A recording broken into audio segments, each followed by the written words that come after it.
Sorry, I think that's Melbourne's a better team than people see them, and so yeah, I think they should get better. If they don't get better, I really can't say what it is. Um, yeah, they have a good enough squad anyway. Um, St. Bede's are looking better. I mean, Rangiora is not the best team in the world, but I mean to get a good feeling on winning, I think is the best way to get the feeling in the boys back to they can do it and they can they have that confidence and things like that. Maybe things will turn around.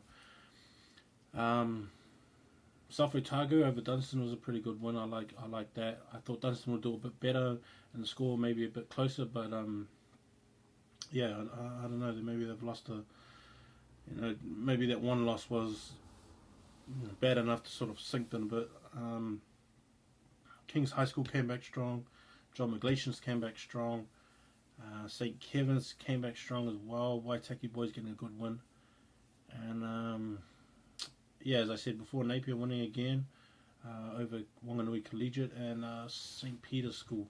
So like those guys were all, all those last ones were all really uh, put a good feeling and a good case against each other in the top 50. And the top 50 next week is going to have some changes just because of what's happened this week and then combined with next week because there's some pretty key wins and losses there which I think should be talked about. I'm looking at Tamaki College as well. Tamaki College has actually been playing really well and getting some wins. Um,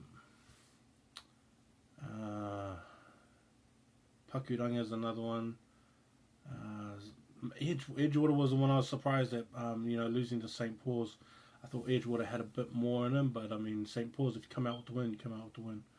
Southern Cross and Howick, I don't understand. I thought Southern Cross would probably take that one out, but yeah. So just some other thoughts. This is how I sort of look at. Okay, so this is kind of the St. Peter's effect, right? St. Peter's has beaten. They took out the number one team last week in Kings. They then took out St. Kennigan's. They're looking like a legitimate team in the 1A comp. Now, this is where it starts getting tricky and to the point where other teams, say for instance Rosemary and St. John's and Hamilton, St. John's College in Hamilton, who beat St. Peter's, regardless of whether it was in preseason or not. I mean, all teams were playing with preseason sides anyway. So they're going to have that same thought of if we can beat St. Peter's and St. Peter's beat those teams, how far away are we from those teams? And because you got to remember also is that St. John's lost to Kings in a preseason game too. So like there's like a sort of triangle within that. But then when you start looking at those kind of teams that have been beaten by one and then won by another, you kind of have to think, okay, now where are all the bad games that happened? Where were all the flukes that kind of happened? Where were the changes made? Or if the culture is different, because then Rosemary also lost to Westlake, but then does that say that Westlake is better than Kings? Don't really know. Because Westlake lost to Mags, so does that mean Mags can beat St. Peter's? That's like another question. And so all these things that are all kind of joined up kind of mixes it up and makes it interesting, but makes it interesting for you guys in a good way, and for me a kind of headache because I have to figure out, okay, so who has the better chance of beating who, and then who's legitimate and who's not. So like that St. Peter's effect to me is important for this competition.